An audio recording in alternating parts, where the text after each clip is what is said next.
I have always really loved the book of 2 Corinthians, and I'm looking forward to teaching it at this time. But I have also always found it to be full of difficulty.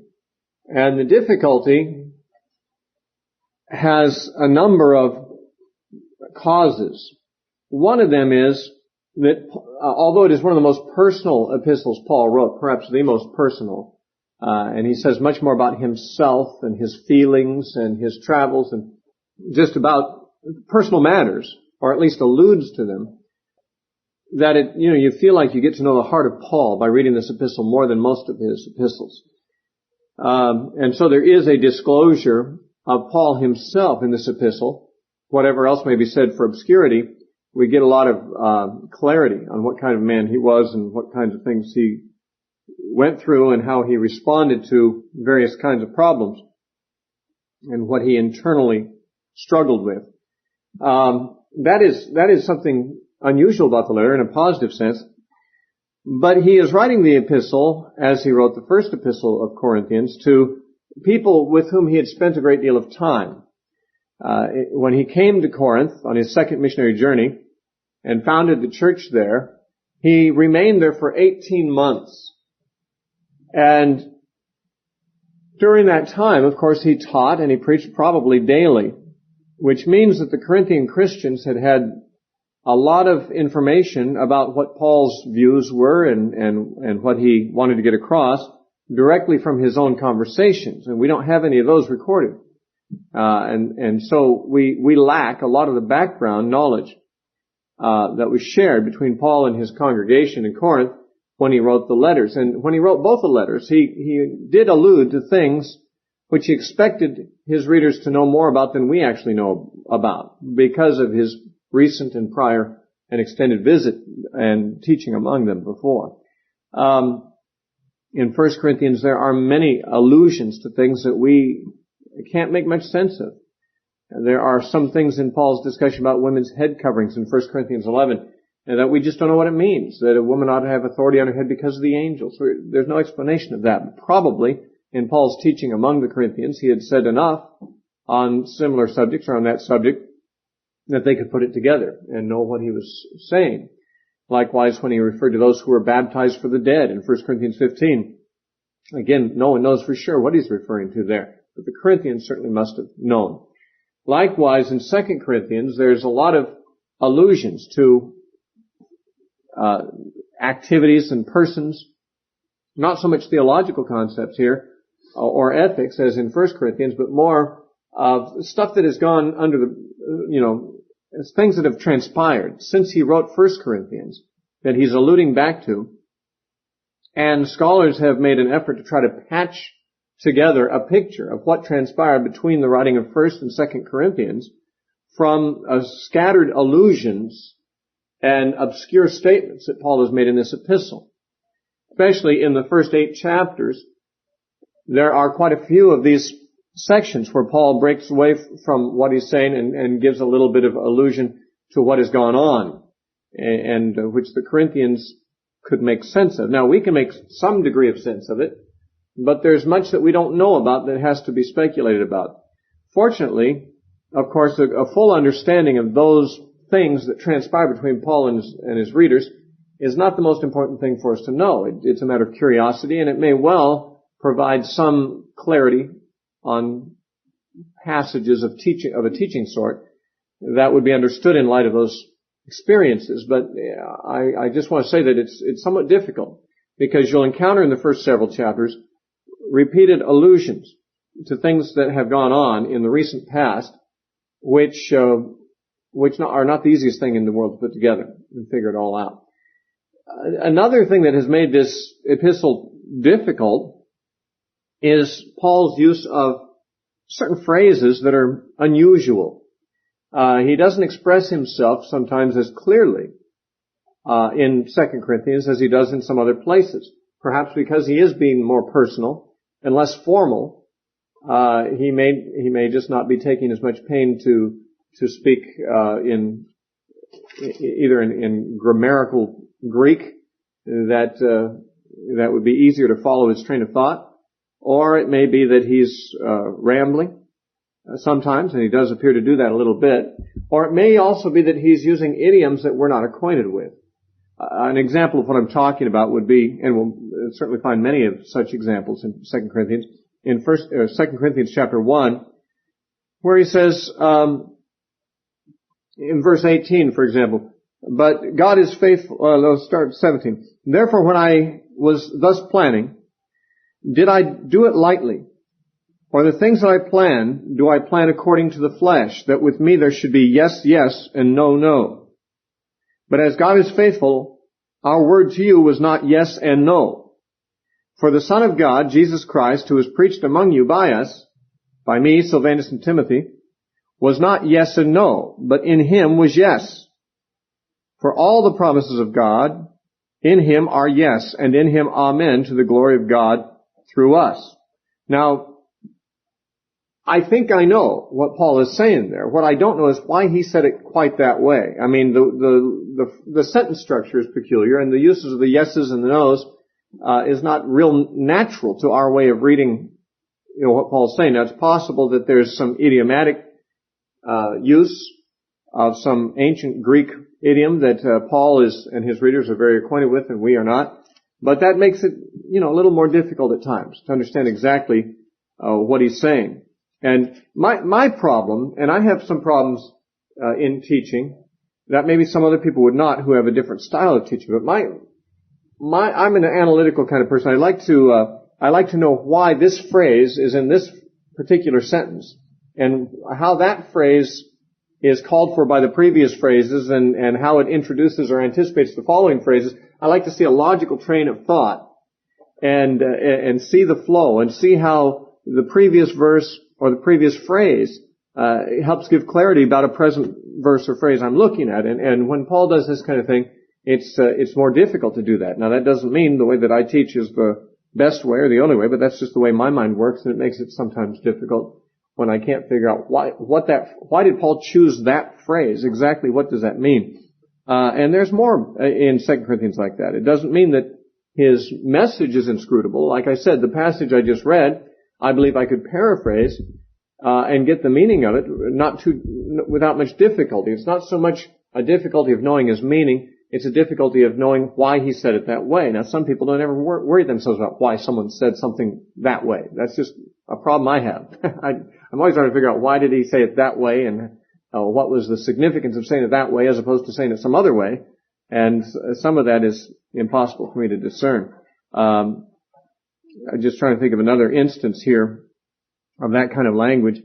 In 2 Corinthians chapter 7. I'm trying to find an example here. Verse 10, for godly sorrow produces repentance to salvation, not to be regretted, but the sorrow of the world produces death. And actually this is not so much, has some of that phraseology. The one I was thinking of more is chapter 2. Let me see where we would have it.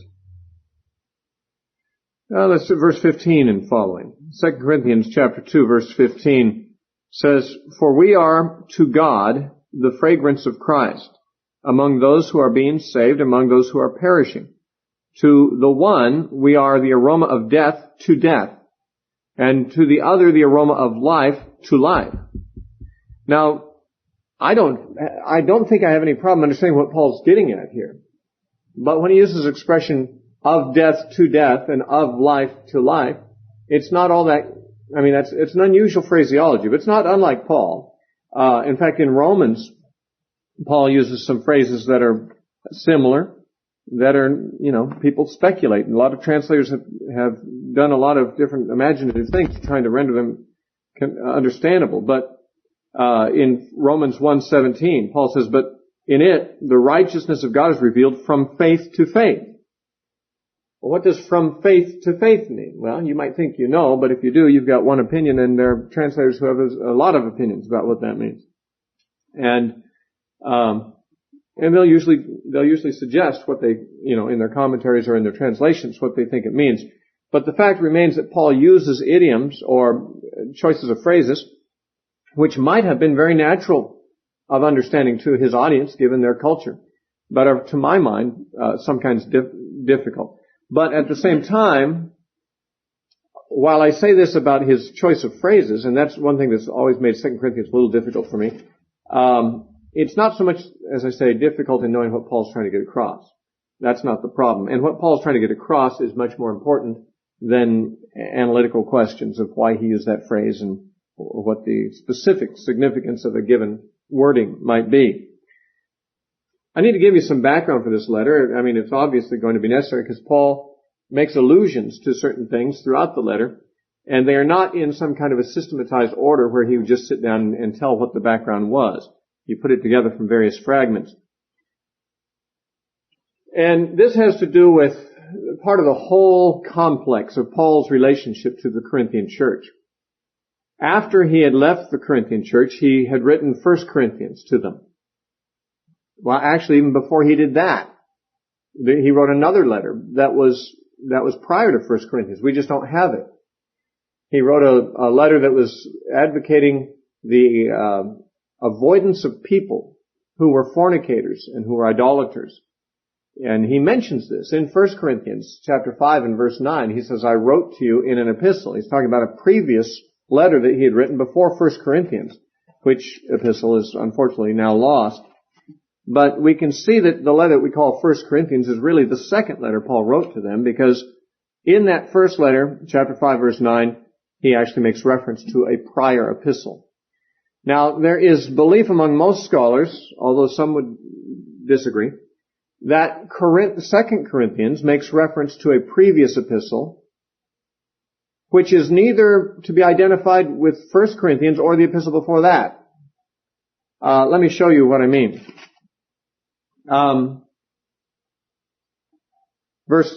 Chapter 2, verse 3, Paul says, and I wrote this very thing to you, lest when I came I should have sorrow over those from whom I ought to have joy.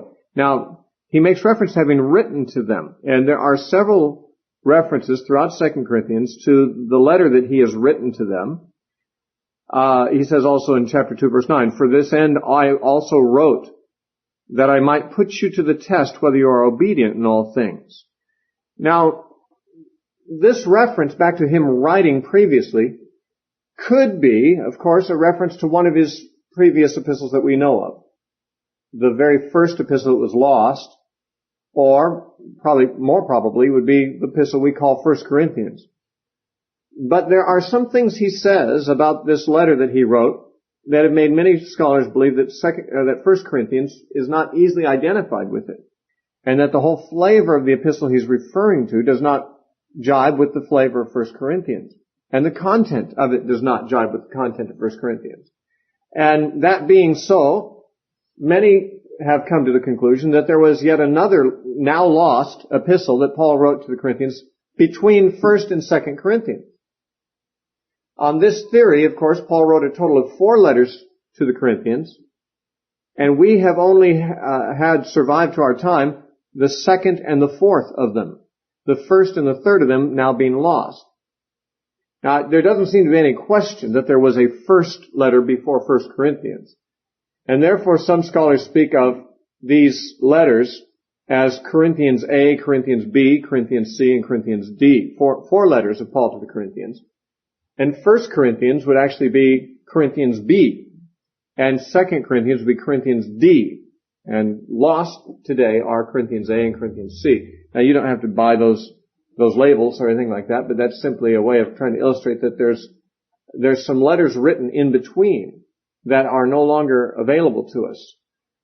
There are some who think that Corinthians C, which on this theory is the letter written between 1 and 2 Corinthians, has been preserved in part in a peculiar way. Because after 2 Corinthians chapter 9, there's a radical shift in the tone of the letter. 2 Corinthians chapters 1 through 9 are very upbeat, full of rejoicing, full of relief. Paul makes reference in these chapters to having been deeply concerned about considerations of the Corinthian church's situation, but now he's relieved. He wrote the second letter to the Corinthians because of his relief. and to basically reestablish good relations after there had been some friction there. So that the letter in chapters 1 through 9 is very upbeat. But when you get to chapter 10 and the last 4 chapters, 10 through 13, you find it's very defensive, very angry, very defensive. Did I say that already? Very sarcastic at times. And Paul exhibits tremendous, I don't know if I want to use the word hostility, but that might be the right word, toward certain people in the Corinthian church who apparently are challenging his apostolic authority, who are making themselves out to be apostles of a greater stature than Paul, even calling themselves super apostles is the language that occurs in the Greek. And they are accusing Paul of a great number of things. And he writes with great severity in chapters 10 through 13, and he defends his apostleship. He gives us much autobiographical information about the things he's suffered, and he takes some pretty harsh swipes at these false apostles. Which, by the way, I don't say that critically. I think Paul's entirely entitled to do that. I think it's the right thing for him to do. But what I'm observing is that it's an entirely different tone in chapters 10 through 13 than you have in the first 9 chapters. In chapters 1 through 9, you don't even have a clue that Paul's going to, at some point, turn a corner and start lambasting somebody. He's just really thankful and rejoicing and relieved and pleased. And then all of a sudden, everything changes in chapter 10. Now, there are 2 theories about trying to explain this difference in the tone. One is that Paul had essentially thought he finished the letter, and he'd written up through chapter 9, and perhaps that was all he intended to write, and perhaps was preparing to send it. But he received a report from Corinth that there had been a new outbreak of opposition. Here, when he was writing chapters 1 through 9, he was rejoicing that all opposition that he had formerly experienced in Corinth was now a thing of the past. Everyone was happy, everyone was loyal to him and everything. But that before he could even send the letter off, he got this news of a new development, and he needed to write, as it were, a lengthy appendix or almost another entire letter of rebuke to the false apostles. And that letter is what we find in chapters 10 through 13. Now that's one theory. In other words, Paul wrote the letter initially planning to express one thing, but by the time he got through chapter 9, news had arrived that made it necessary for him to take another tack and express something entirely different. And he ended up sending both together. Now that's possible. Another possibility that has been suggested is that chapters 10 through 13 were not originally part of this epistle, and by some confusion in the ancient preservation of these letters of Paul, these chapters came to be attached at the end of 2 Corinthians, that actually 2 Corinthians originally ended with chapter 9, and that through the collecting of Paul's epistles one way or another, the scribes or whoever collected them, by accident or whatever, attached chapters 10 through 13 to the end. Now, the question is not whether 10 through 13 are authentic letter from Paul, but some have suggested that these letters, or these chapters, may actually contain what we could call Corinthian C. That is the third epistle which has been allegedly lost. The epistle that Paul alludes back to in the early part of 2 Corinthians. And the argument is that the contents and tone of these chapters, 10 through 13, are very much like what Paul alludes back to as a previous epistle in chapters 2 and 7 and places like that. Now, there are very much arguments for and against this suggestion, and it might be the matter of least interest to you to decide this matter. I'm simply bringing it up because you will find a change of tone, and there are various ways that people have tried to explain that change. All told, the arguments against this second theory are probably stronger than the arguments for it. And I don't have time to go into the arguments because, frankly, I don't think they're that important. I'm not bringing this up because I think it's of utmost importance, but because it is something that people who write on 2 Corinthians and who study it deal with. So this much we can say, there's a marked change of tone between chapters 9 and 10. And in chapters 10 through 13, Paul is again defending his apostleship in a way that you do not at all anticipate him doing in the first 9 chapters. Or in the first 9 chapters, the scene is such that you expect he'd never have to do that again in Corinth. But he obviously does. So again, some have felt that Paul, after writing the first 9 chapters, may have received new information requiring him to change directions in the epistle and to add chapters 10, 13 by way of rebuke and to try to put out another fire that had flared up there since he had begun writing. Some have suggested that chapters 10 through 13 actually are part of, or the entirety of, the lost epistle that he alludes back to in the earlier chapters, and simply by some mistake in the collecting of Paul's epistle somewhere back there, someone accidentally attached it where they did, so that it's come down to us as part of 2 Corinthians. There is, of course, another possibility, and that's that Paul intended right from the very beginning to make the points he makes in chapters 10 through 13, but wanted to be gentle at first and rejoice and say, not everything he has to say is bad. He does have some harsh things to say in chapters 10 through 13, but he may have felt that before he dumped on them, he wanted to express his rejoicing and his pleasure with them about an earlier situation. The hardest thing about that is that you will definitely find reason in the first chapters of the epistle to feel that Paul is at the time of writing pleased with them. He's pleased that they've shown their loyalty and so forth. But now in chapters 10 through 13 he doesn't seem pleased at all. So there is a bit of a mystery there as to what the exact relationship is between the first 9 chapters and that section that follows, chapters 10 through 13. Certainly there's nothing there that would impugn our confidence in them as legitimate writings of Paul. It's just not clear exactly what the relationship of those chapters was originally. If they originally stood in their present position, vis-a-vis the earlier chapters, or whether they were later or earlier document that came to be attached to it too. We will not worry ourselves about that too much, but I do think it would be negligent for me not to point out to you that slight problem. Now, what I want to do is tell you something about Paul's opponents and the accusations they were making about him.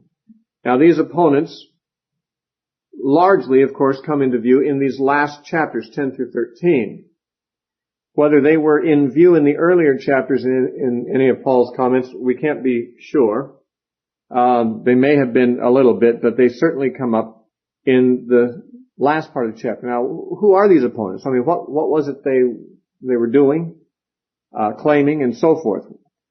There is evidence that his opponents were probably Jewish people in the church. In chapter 11 and verse 22, there's strong indicators of that. When he's referring to them, he says in 2 Corinthians 11:22, "Are they Hebrews? So am I." Certainly that implies that they are. "Are they Israelites? So am I. Are they the seed of Abraham? So am I." Okay, so apparently they are Hebrew like he is, by ethnic origin, Jewish. And apparently they make an issue of it. Paul ordinarily does not. Paul does not consider there to be any great significance between being Jew or Gentile. But the way he speaks, it makes it sound like they're making a big deal of it. We are Hebrews, we're Israelites, we're the seed of Abraham. He says, well, are they? So am I. Big deal. That doesn't put them ahead of me. So it sounds as if they are persons of Jewish background who are making an issue of the fact that they are people of Jewish background as a mark of their superiority. And yet he says in verse 23, "Are they ministers of Christ? I speak as a fool, I am more." Now apparently they are also claiming to be ministers of Christ. They're not, in other words, the Jewish leaders of the synagogue opposing the Christian church in Corinth or opposing Paul, as Paul often encountered in places like Thessalonica or some of the other places he preached. This was not, in other words, synagogue Jews or Jews who were outside the faith. These were Jews who were in the church and even claimed to be ministers of Christ. This much I think we can deduce from those statements. There is some reason to believe that their manner was very arrogant and domineering. Some of the verses earlier than those we just read may suggest that. He says in verse 18 of chapter 11, seeing that many boast according to the flesh, I also will boast. Now, according to the flesh means in their natural endowments, or, Paul elsewhere in Philippians said that, if anyone has anything to boast of in the flesh, he did more. And he talked about being a Pharisee and being of the tribe of Benjamin and a Pharisee, a keeper of the law. Apparently these people that he's referring to were Jewish people, and they boasted in the flesh. They were arrogant about being Jewish. He says, for you put up with fools gladly, since you yourselves are wise. For you put up with it if one brings you into bondage, if one devours you, if one takes from you, if one exalts himself, if one strikes you on the face. Now, Paul is apparently describing the manner of the people he's criticizing. That these people were domineering people, authoritarian. They may not literally strike others on the face, probably not. He's probably using that figuratively. If someone slaps you in the face, you just take it from them. And he's talking figuratively in all likelihood. They're insulting, they're exalting themselves, they're domineering, they're bringing the church into bondage. Now, the word bondage there suggests very strongly legalism. So they're Jewish Christians who are probably legalistic and arrogant. Although he says of them, in verse 23, are they ministers of Christ? I speak as a fool. I am more. In labors more abundant, in stripes above measure, in prisons more frequently, in deaths often. Which makes it sound like he's saying that he's more willing to suffer than they are. Maybe they're not willing to suffer. He goes on for several verses about that. Now, this little bit of a sketch we can get from these references. Possibly, he may be alluding to these people in 2 Corinthians 3:1, where he says, do we begin again to commend ourselves? Or do we need, as some others, epistles of commendation to you, or letters of commendation from you? Now, this reference to letters of commendation, we know something about these because Paul actually sent a letter of commendation in Romans 16 for a woman named Phoebe. And a letter of commendation essentially is, and he does it for his other co-workers elsewhere, when a person was geographically moving from one town to another and was a member of the church in one town and would be therefore joining the church of the second location, it was customary, or at least it was sometimes done, that a letter would be sent with them from the church they were leaving to the leaders of the church they were going to. And there's a very obvious reason for doing that, and that is that if a person has had a good reputation and a ministry in a town, maybe for many years, and is well known in their hometown, but they're leaving, going to another town where no one knows them at all, they're going to be, appearing in the church, no one knows who they are. It may be that these people would be of great use to the new church that they've come to, but they could not ordinarily be put into ministry very quickly or trusted very quickly if they're just a newcomer that nobody knows. They'd have to be tested, and they might have to, be treated as if they were a new convert, and their ministry might be put on hold for a long time. But with a letter from somebody like Paul saying, okay, Phoebe, we commend to you. She's been a real servant here. We all think highly of her here. Receive her in her ministry. Then when she comes to a new church, in that case Rome, the church of Rome would accept her already as on the merits of her reputation and of the recommendation.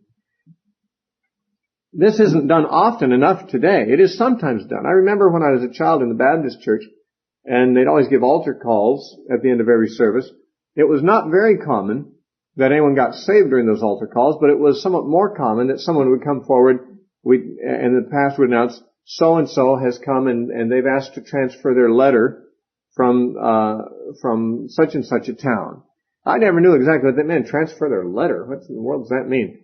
I still am not 100% sure that I'm right, but I think now, in retrospect, it's referring to the custom of, they've come from a Baptist church of another town, they're coming to our town, they're joining our Baptist church, and a letter from that church is accompanying them, saying, please receive them as a member. This way they don't have to go through some kind of, screening or whatever, like ordinary strangers would have to. before becoming a member. But so there is still some echo of that. And when I first went to Germany to preach when I was 19, Calvary Chapel, the church that I attended in California, gave me letters to carry, letters of commendation, which simply said, if Steve comes to you to preach, he's been in our church for a couple of years, and we recognize his ministry and so forth, and that was allegedly to open doors. As a matter of fact, I never had to show those letters, and perhaps that's a reproach that I didn't, because I just showed up in various churches across the country and in Germany, and just because I was from out of town, people let me speak and let me do things, which I'm sure didn't turn out tragic for them, I hope, but it might have. I mean, they didn't know who I was. Anyone might show up in town saying, "Oh yeah, I've got this great ministry on the East Coast and I've just come here for a few days. Can I speak at your Friday night meeting?" Well, I'd say, well, who knows you? If they said, "Well, I have a letter here from David Wilkerson because I've come from his church," I might say, "Oh, well, let me see it." And if he spoke really high, I might, without any further ado, let the man have the pulpit. If not, though, I might want to make a few phone calls to people he said were his pastors or whatever to find out who he is, because you don't just take a stranger and give him access to ministry in the church. He might end up being the most wonderful minister there ever was, but you don't know that in advance.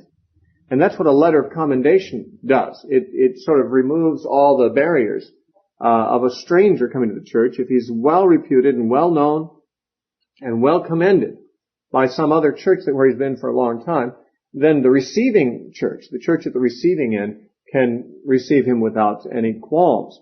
Now, when Paul says in 2 Corinthians 3:1, "Do we begin to commend ourselves, or do we need, as some others, epistles or letters of commendation to you, or letters of commendation from you?" He's saying this sarcastically and, of course, rhetorically.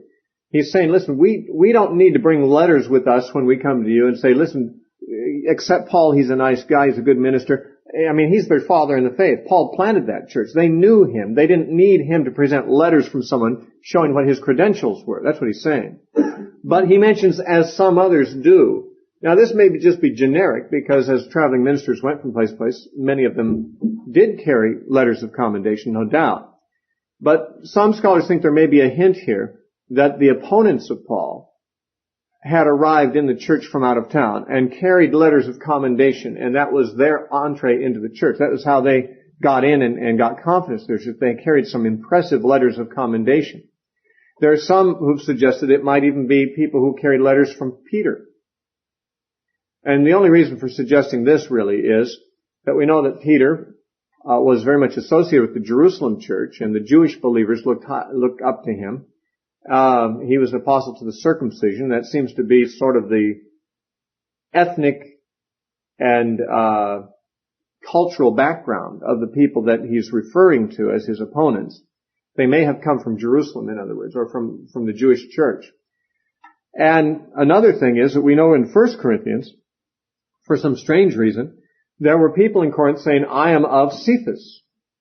Remember, Paul said, some of you say, "I am of Paul," some saying, "I am of Apollos," and some are saying, "I'm of Cephas," and some are saying, "I'm of Christ." It's not at all clear why there'd be anyone in the church of Corinth saying, "I am of Cephas." Now, Paul and maybe Apollos, not Barnabas, Apollos. Paul and Apollos had both been in the church, and therefore there might be some who say, "I'm of Paul," some of Apollos, and some of Christ. But why would anyone there be saying, "I'm of Cephas"? It is suggested that perhaps there was a group of people who had come even earlier, before Paul wrote 1 Corinthians, had arrived in Corinth from Peter or from the Jewish church, and that they carried maybe letters of commendation from Peter, conceivably. This is somewhat speculative, but it's trying to piece together a bit of data that's available, and that they had received some credibility. Not enough to sway the whole church. Only some in the church when Paul wrote 1 Corinthians were saying, "I am of Cephas," and others were not. Others said, "No, we're of Paul," or "No, I like Apollos better," or whatever. I mean, there was some reaction perhaps to some who were trying to bring in Peter's authority and maybe try to install some legalism and some Judaizing into the church. And it wasn't a big enough problem when Paul wrote 1 Corinthians. I mean, he just saw it as a problem of division. He didn't see their influence as significant, but it was just a matter of division. Some saying Peter, some saying Paul. And that's what he addressed in 1 Corinthians. It's possible that by the time he wrote 2 Corinthians, that very party, operating on the strength of letters of commendation, possibly from Jerusalem, were trying to bring in Judaizing tendencies into the Corinthian church, and that they are the ones that Paul is now seeing he has to address his remarks to more strongly in 2 Corinthians. Some of that, as you can tell, is a little speculative, but some of it may not be at all inaccurate. Now, what were they saying about Paul? I mean, on what basis could anyone speak evil of Paul? Here, the church in Corinth knew Paul. They'd seen the miracles he did. They'd been converted under his preaching. He'd been their resident minister for 18 months. How could anyone turn this church against Paul? Well, there's a few hints of what they apparently were saying about Paul, exactly how they were spinning this, or how they intended to, how they applied it to specific cases, we don't know. But in 2 Corinthians 10:2, Paul says, "But I beg you that when I am present, I may not be bold with that confidence by which I intend to be bold against some who think of us as if we walked according to the flesh." Now, he says, when we come, we're going to be bold towards some people. Who are those people? Well, they're people who say, they think about us, that we walk according to the flesh. Now, it's not at all clear what that term, according to the flesh, means. It's not clear to us. Now, the Corinthians, of course, knew who he was talking about, knew what those people were saying, and knew exactly in what sense these people were thinking of Paul as one who walked in the flesh. The problem with us is we don't know those teachers or what they were saying particularly. And the problem of walking after the flesh can mean a number of things. I mean, in Romans 8:4, walking after the flesh is in contrast to walking after the Spirit. But it seems to specifically mean there that we do not trust in the flesh, but we trust in the Spirit of God for our enablement. But after the flesh is an expression that has a lot of different meanings in Scripture. Jesus is said to have been of the seed of David according to the flesh. Well, that just means of his natural ancestry. And so you'll find there is evidence here, allusion to people criticizing Paul. But the exact nature of the criticism is not always clear. We kind of have to deduce. They were saying, very possibly, that they were just saying that Paul is on his own trip. He's in the flesh. He's not linked up with the mother church in Jerusalem. He really doesn't have their endorsement. It's not as if the Spirit of God, which emanates from the leadership in the church in Jerusalem, has endorsed this guy. He's just out on his own trip. They might be saying something like that, although they might not be. We're not sure. They seem to be implying that he walked in the flesh. It'd be hard, however, for them to deny the fact they did tremendous miracles, which seem to be evidence of the Holy Spirit in his life, and I don't know what they did about that. Perhaps they argued that his miracles were fakes and that he was just more like a magician doing these things in fleshly power rather than the power of the Holy Spirit.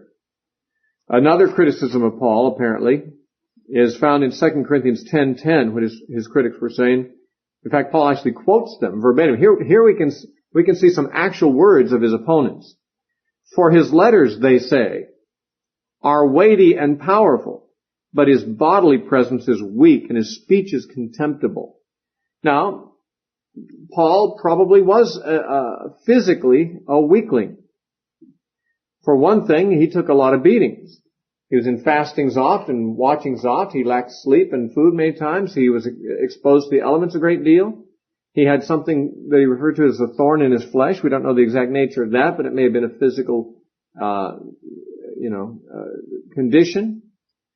He spoke to the Galatians of his condition that was of sickness or infirmity that was so gross that he commends them for not being repulsed by him when he was among them, and said that if they could have done it, they would have plucked out even their own eyes to give to him. Apparently, there was something wrong with his eyes, but Paul was not an impressive man to look at, apparently. He was, even the name Paul means small.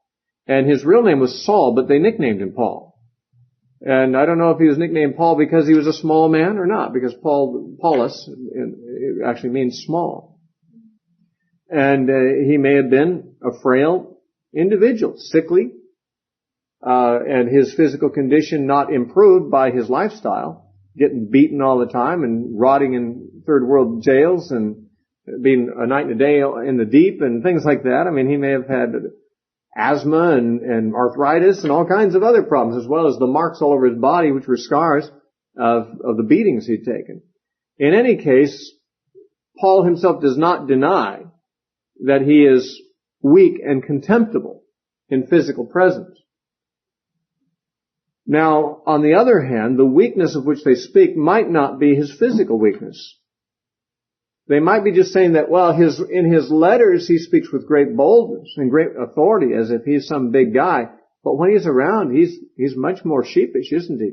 He doesn't really talk that way when he's around you. He's a big coward. He wouldn't say those things to your face that he says in his letters. In his speech, he's weak and contemptible. In his letters, he thunders, great anathemas and so forth, as he did in 1 Corinthians 16. He said, if any man does not love our Lord Jesus Christ, let him be anathema. Paul making very strong statements in his letters, but accused of being weak and contemptible in bodily presence. Paul, of course, argues back against that he's strong in his letters so that he won't have to be that way in his bodily presence. He tries to settle matters before he arrives by letters, and then he can be more friendly when he's with them. But he has the power, he says, to be just as thunderous and just as harsh in his bodily presence if he chooses to do so and if it's necessary. Now, this particular criticism of him, it's hard to know exactly how much weight it would have borne. It's almost like, it's not really a criticism of his doctrine or of his legitimacy, although it may be, but it's hard to see how it is. It's almost just trying to point him out to be inconsistent. He talks real bold in his writing. He's really a wimp, when he's here. And obviously trying to make people despise Paul, but I'm not sure how that would have any impact on his apostleship unless they're saying, well, when he's around, he doesn't act all that impressive. Why does he make these big claims for himself in his letters, being an apostle and all that? There is another thing that is to be noted, and that is that we know that Paul didn't take pay for the ministry. It's probable that these people did. And that made them, as they would be aware, look a little bit bad compared to him because they took money for their ministry. And they may well have criticized Paul on this basis by suggesting that maybe he got his money some other way, maybe under the counter. We know from 2 Corinthians chapter 11, in verse 7, that Paul mentions that he does not take money from them. He says in great sarcasm, did I commit sin in abasing myself that you might be exalted because I preached the gospel of God to you free of charge? I robbed other churches, taking wages from them to minister to you. And when I was present with you and in need, I was a burden to no one. Now, notice he says, I robbed other churches, taking wages from them to minister to you.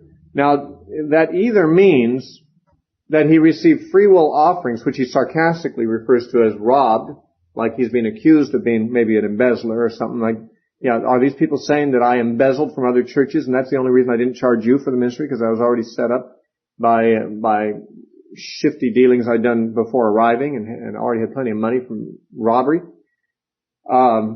He might be saying, when he says I robbed other churches, that is what he is accused of doing. He's speaking quite sarcastically. In fact, later on, or earlier on, I don't remember which,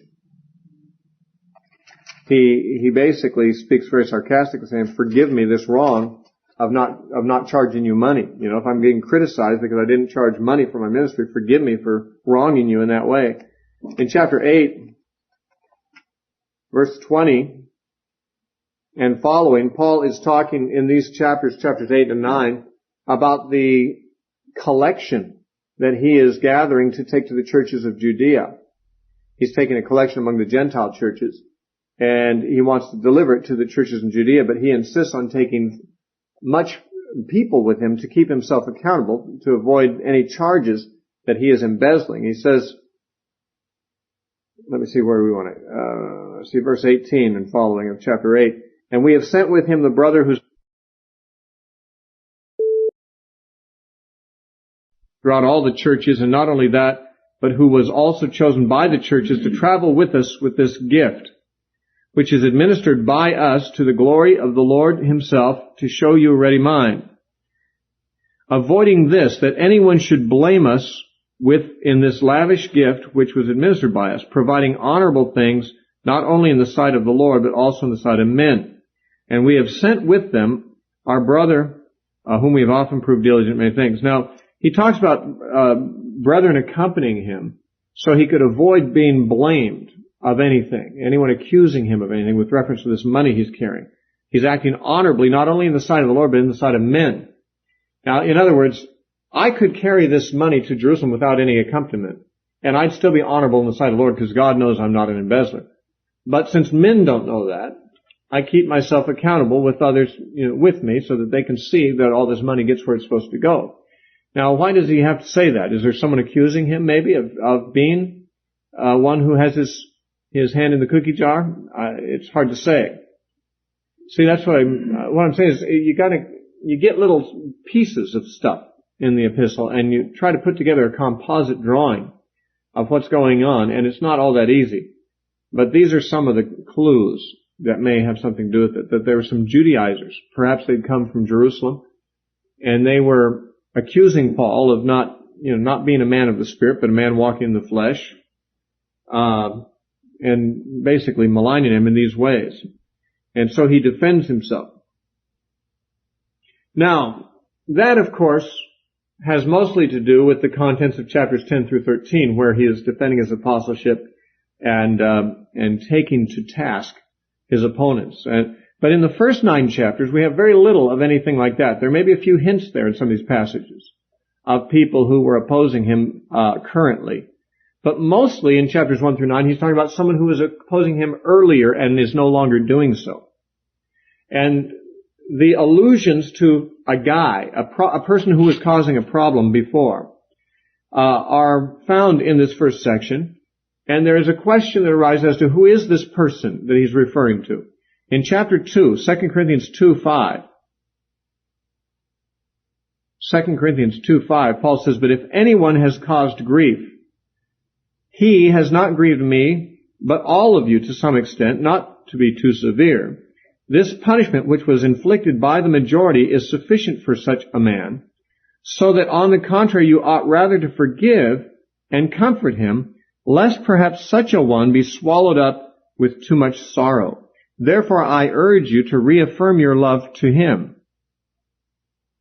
Now, there's a him here. There's such a one here. It sounds as if he's speaking generically in verse 5. If anyone has caused grief, he doesn't really single out anyone. But in those later verses, he seems to be talking about a particular person. That person has suffered enough.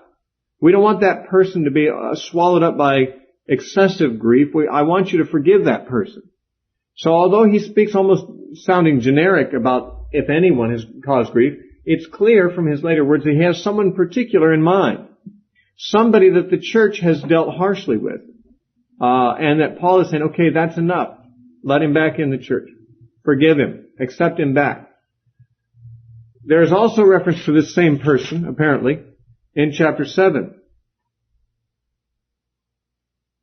But it may not be so much to the man himself, but it's to their dealing with the man. That they had been made, well, I need to give you some background here before these verses can be made sensible to you in this connection. He says in verse 8 that he made them sorry in his epistle that he had sent them earlier. And he says that was good. It proved that they were loyal. They did exactly what he asked them to do. They cleared themselves of any charge of disloyalty and so forth. In verse 11 in particular, he says, "Observe this very thing, that you sorrowed in a godly manner, what diligence it produced in you, what clearing of yourselves, what indignation, what fear, what vehement desire, what zeal, what vindication. In all things you proved yourselves to be clear in this matter." Then he says in verse 12, "Therefore, although I wrote to you, I did not do it for the sake of him who had done the wrong." Now there's the reference to that person again. "Nor for the sake of him who suffered wrong," which is thought to be possibly Paul himself, "but that our care for you in the sight of God might appear to you all." Now, it's a vague reference, but he's obviously referring to somebody in particular who had done wrong.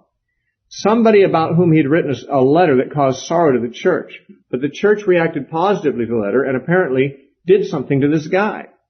And now Paul's relieved that problem has been settled. And he says, in retrospect, I didn't really write it strictly for the sake of him who did the wrong, or for me, the wronged party, but basically that the love that we have for each other might be demonstrated and be kept intact. Now, what is going on here? It seems clear when Paul wrote this letter that there was a man in the Corinthian church who had been a problem. Paul had written a letter to them requiring the discipline of that man. The church had responded positively and disciplined that man, and Paul was pleased now and says, okay, now you need to restore him. Now you've proven yourself to be on the right side of this conflict. Now you can let him back in the church. There are essentially two theories about who that man is. Traditionally, the church has usually believed that man is the same man that is in 1 Corinthians chapter 5, exposed as living with his father's wife, and Paul says to deliver that man over to Satan for the destruction of the flesh, that his spirit might be saved in the day of Christ Jesus. He also says in 1 Corinthians 5, eject that man from your midst, get him out of the church. So there was a case of a notable sinner, scandalous sinner in the Corinthian church when Paul wrote 1 Corinthians, an incestuous man. And Paul had in fact told them in 1 Corinthians, kick him out, get rid of him, discipline him, turn him over to Satan. Now, traditionally, the church has taught through most centuries of its expositors that this man in 2 Corinthians, whom Paul is now saying restore him, is the same man whom Paul in 1 Corinthians said kick him out. And that the letter that Paul is referring to that made them sorry is the letter of 1 Corinthians. This would be the view that there were not 4 altogether, but only 3 altogether, letters that Paul wrote to the Corinthians. That there was not, in fact, another letter between 1 and 2 Corinthians. There was certainly one before 1 Corinthians. But one theory holds that there were only 2 additional, and that's 1 and 2 Corinthians. The other theory is that there were a total of 4, and there was one between these 2. Now, this is the most long-standing theory held among Christians, and it's still ably defended by many current scholars, that Paul is referring here to the man in 1 Corinthians 5 who had been kicked out of the church because of incest, but was now thoroughly repentant. But the church was not letting him back in because Paul himself had told them to kick him out, and perhaps they felt that if they let him back in now, Paul might wonder about their loyalty. I mean, he hadn't, after all, said restore him yet. And so they were waiting for word from him, and this second epistle gives them that permission, let him back in. Now, of course, that is a theory, but there's another theory that's actually seemingly more popular today among scholars. That doesn't make it right. In fact, many times a modern theory that's popular with scholars is to be suspected for that very reason, but for the very reason that it's modern and that it's acceptable by scholars. But there is some grounds for suggesting that the man that Paul refers to in 2 Corinthians is not the same man that was referred to in 1 Corinthians. And he is another. Now, here are the arguments for that. When Paul speaks of this man in 2 Corinthians, Paul speaks as if possibly Paul himself was the one injured by the man. And that it's hinted at in 2 Corinthians 2:5, where he says, but if anyone has caused grief, it's not that he's grieved me, but all of you to some extent. Now, when he says he has not grieved me, he means it's not that he's primarily grieved me. It's not that he's exclusively grieved me. It's that he's grieved us all. But the very way he says it has led some to believe that the man in question had done something against Paul personally. And Paul's trying to explain, well, it wasn't just me. The whole church was hurt by this deal.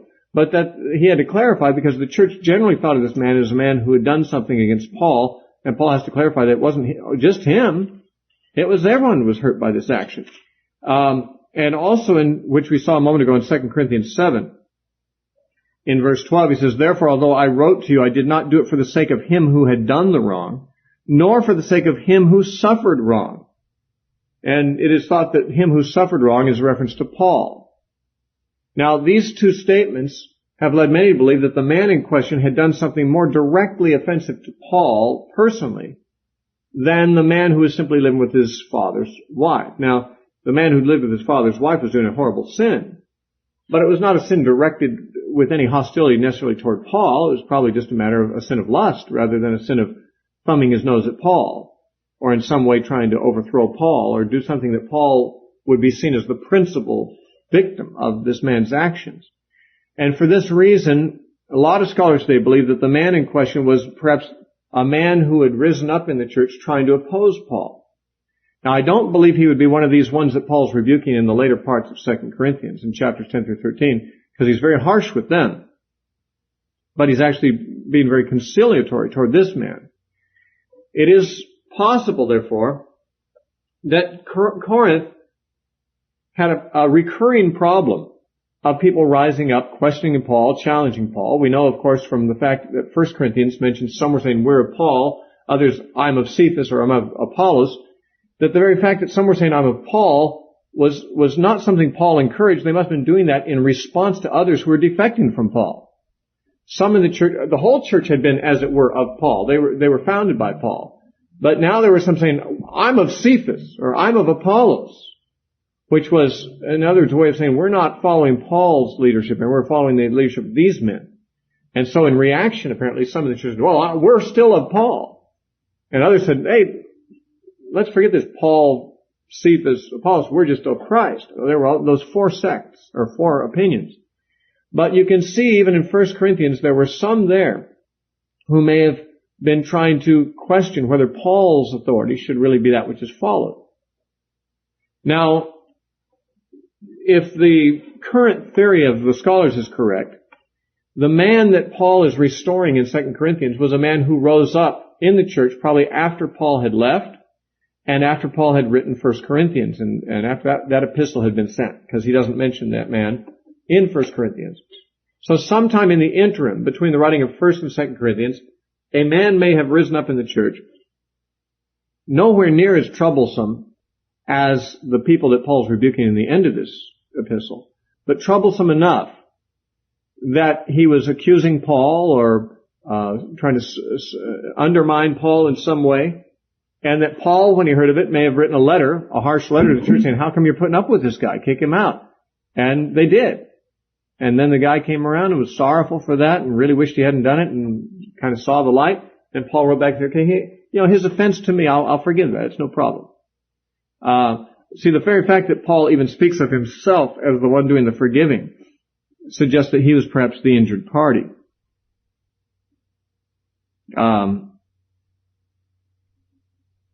Well, I can't find all the verses that are relevant to this. But, it's in chapter 2. That's right. I'm trying to remember. I get chapter 2 and 7 mixed up because they deal with the same subject matter. In chapter 2, when Paul tells them to forgive, he says in verse 10, now, whom you forgive anything, I also forgive. For if indeed I have forgiven anything, I have forgiven that one for your sakes in the presence of Christ. Now, again, if Paul says, I forgive him, it sounds as if that Paul may have been the injured party.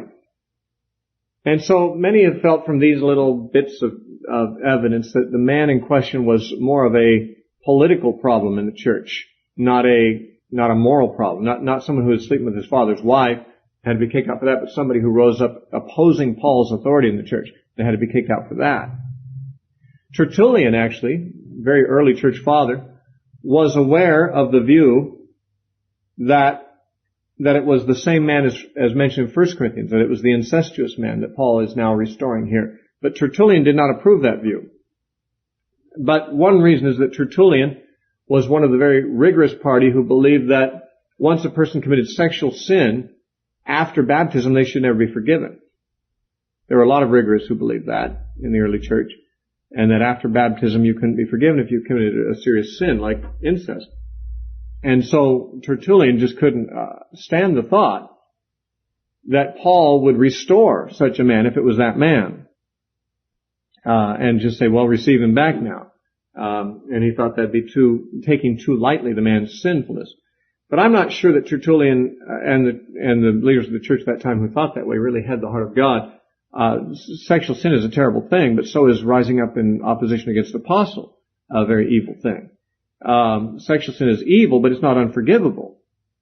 And there's, if this is in fact a reference back to the man in 1 Corinthians 5 who is cohabiting with his father's wife, as far as I'm concerned, all these verses could still apply. I mean, there's nothing in what we've just said that rules out entirely that Paul is talking about that man in 1 Corinthians. But another thing that is argued about this, and against it being that man, is that it's very clear that this man was excommunicated from the church in Corinth because of a letter Paul sent. Now, the man in 1 Corinthians 5 was excommunicated because of the letter Paul sent, and that letter is 1 Corinthians. This man also had been kicked out because of a letter Paul had sent. But many feel like the letter that Paul sent, that he refers to here, is not 1 Corinthians. The main reason being that Paul refers to this letter as a sorrowful epistle, or an epistle that was very painful for him to write, as if he wrote it with tears and with great, churnings of heart. This, of course, comes out in chapter 7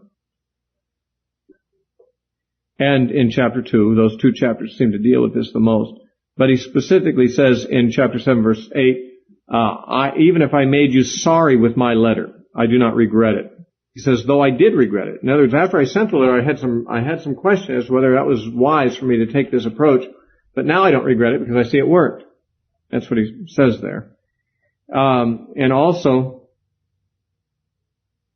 chapter 2, verse 4, he says, for out of much affliction and anguish of heart I wrote to you with many tears. That's chapter 2, verse 4. So you can see he's referring to a letter he wrote to them, that he wrote to them in much affliction and anguish of heart and with many tears, and which made them sorrowful when they received it. And it was apparently so extreme in this respect that Paul even regretted having sent it initially. But when he saw that it was effective, he put away his regrets and was glad that he'd sent it. Now, it is suggested that the first letter to the Corinthians doesn't fit that description.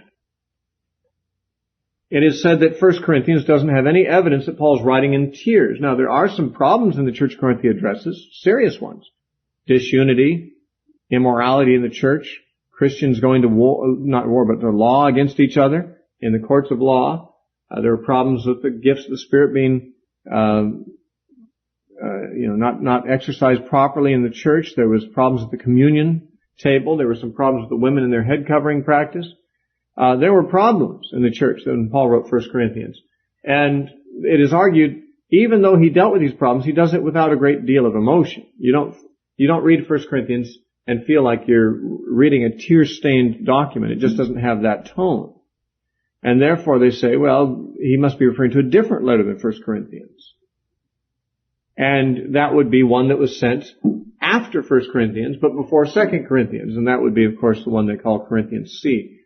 So on this view, even though 1 Corinthians was a letter of rebuke and did result in the excommunication of a certain man from the church, it is argued there was another letter that was also a letter of rebuke that resulted in the excommunication of a different man for a different issue. And this we know only by allusion, not by any hard evidence. So I'm going to leave the matter undecided. It's really hard to say. We do know for sure that when Paul wrote 2 Corinthians, he had written an earlier sorrowful epistle that was painful for the church and resulted in the kicking out or the excommunication of a certain individual who was at fault for something. Whether that letter was 1 Corinthians and that man was the man mentioned in 1 Corinthians 5, or that letter was another one now lost, and the man in question, a different man, accused of different charges, we will perhaps never know for sure, but these are the kinds of things scholars love to talk about. Now you might say, well, we could have done without all of that. I'd rather just get into the text. Well, we will do that. But the text includes these allusions, and without considering some of these possibilities, these allusions will simply mean nothing to us. Or they may mean something, we may think they know something, they mean something we will not have really fully considered it.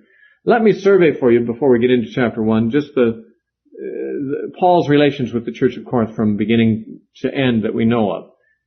It was on his second missionary journey that he established that church. And he stayed with Priscilla and Aquila as a tent maker in Corinth, and for 18 months ministered there. After which he left and went to Ephesus. We know that partly from Acts, because in Acts chapter 18 we read of his stay in Corinth, and we read of his departure and going to Ephesus. And he took Priscilla and Aquila with him, actually, when he went to Ephesus. We also know that when he, from Ephesus, wrote back to Corinth, in 1 Corinthians, he mentions something about his travel plans in the future. If you look at 1 Corinthians 16,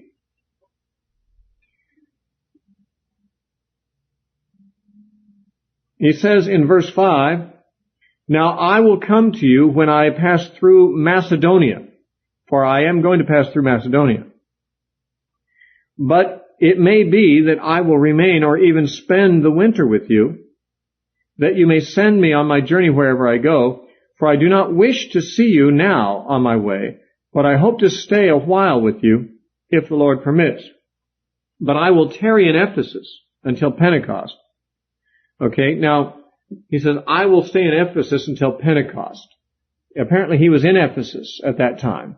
He was planning a trip to Macedonia, as he makes clear in verse 5.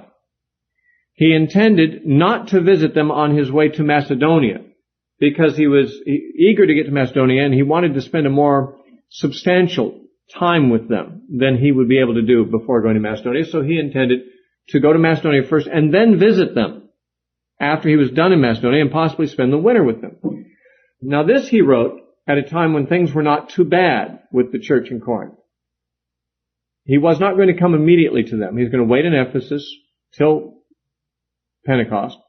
Then he'd go to Macedonia, travel through there, and then visit Corinth and stay there through the winter possibly. Now, his plans changed. And apparently, something happened that made him decide that he'd better come to Corinth on his way to Macedonia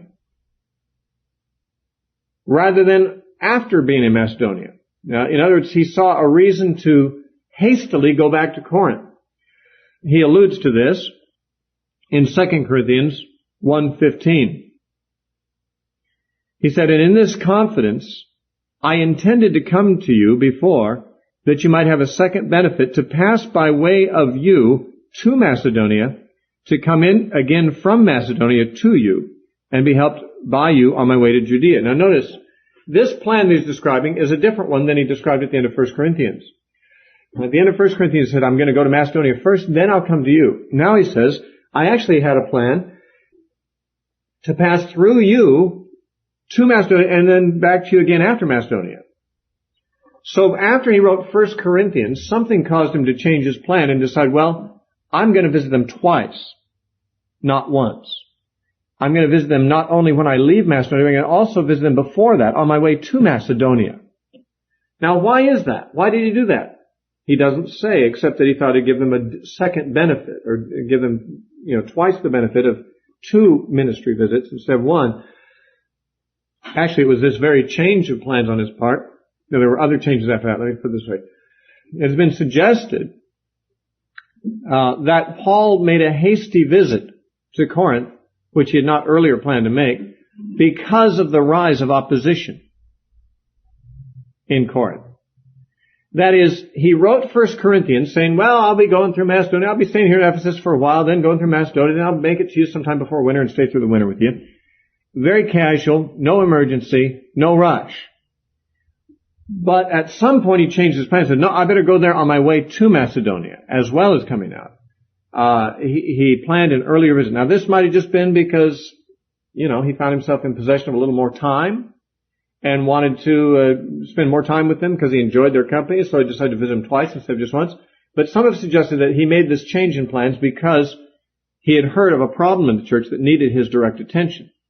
He had left Timothy in the church in 1 Corinthians, but Timothy was a meek and somewhat intimidated person. He actually tells the Corinthians in 1 Corinthians not to intimidate Timothy. He says in 1 Corinthians 16:10, now if Timothy comes, see that he may be with you without fear, For he does the work of the Lord as also I do. Now the reason I say that I think he was a bit intimidated is Paul says, may he be with you without fear. And he says, therefore let no one despise him. Later on, Paul writes to Timothy and says, God has not given us a spirit of fear. And let no one despise your youth. And so Timothy may have been a person inclined to be, because of his youthfulness, intimidated by the thought of being in leadership over the church where there were probably many people his senior, and he might have been a very meek individual, not willing to press his authority and so forth, even when Paul gave him authority. So Paul had to encourage, first of all, Timothy not to operate in a spirit of fear and not to let people despise youth. He also had to write to the church and say, now don't make him afraid and don't despise him, you know. But apparently Timothy's leadership was not so strong as to settle whatever problem arose after Paul's departure by himself. So Paul made a personal trip back. That trip was an embarrassment to Paul. It was a trip that caused him great sorrow, it is believed. Because he says in 2 Corinthians 2:1, I determined this within myself that I would not come again to you in sorrow. Now, putting this together, here's what I'd like to summarize. Paul's first plan was to pass through Macedonia, then visit Corinth. He changed his plans because of some emergency. He announced his plan that he would go to them on his way to Macedonia and again coming out of Macedonia. Well, what had transpired in the meantime is he did make that trip to Corinth on his way to Macedonia, but it was a great sorrow to him. Something embarrassing happened to him. It was a disaster. And so he went on to Macedonia and decided not to revisit Corinth on his way back from Macedonia, for which he got criticized because he had told them he'd come back to them on his way back from Macedonia, but he didn't. Why? Well, chapter 2 verse 1 says because he determined he didn't want to come in that sorrowful spirit again. It was a disaster, and he didn't want to have a repeat of that disaster. And, in fact, much of what he says in chapter 1 and 2 of 2 Corinthians is giving his explanation of why he didn't come back as announced. Apparently they were accusing him of being unreliable, not keeping his word, and so forth. But if you wonder how that trip went, some people think there's a hint of it.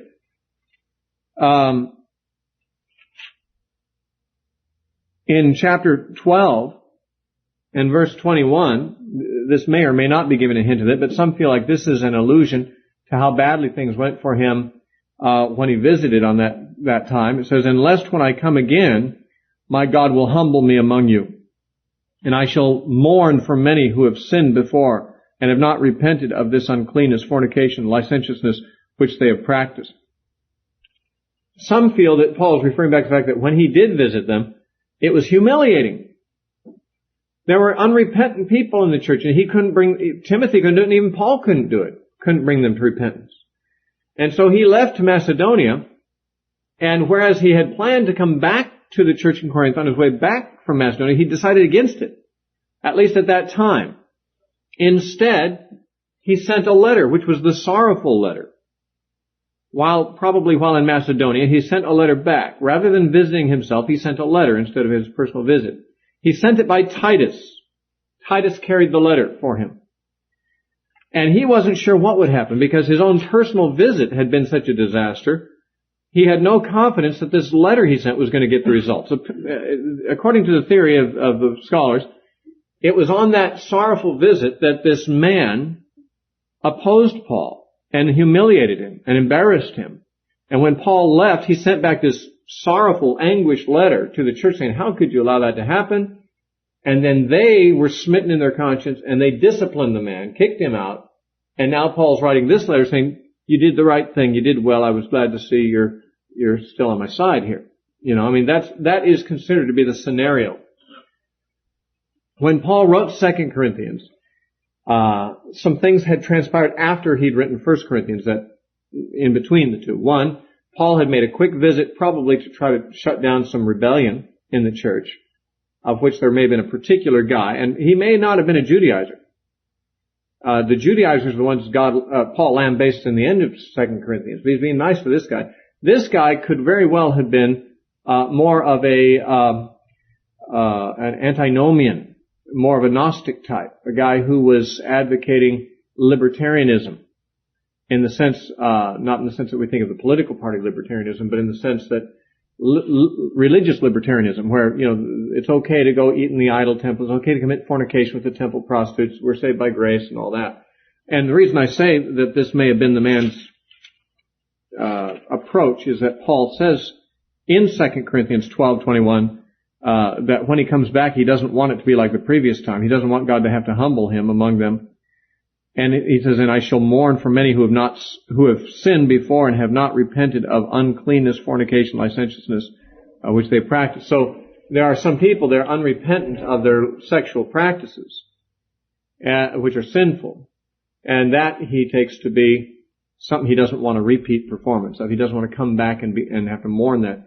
So he sent a letter to them to get that to be straightened out. And Titus carried the letter.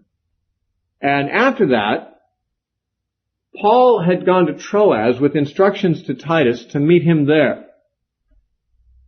But Titus didn't show up. And Paul got all concerned about what had happened to Titus. This is when Titus had taken the letter to Corinth, but Paul had not yet heard the outcome. There is reference to this in 2 Corinthians 7:5.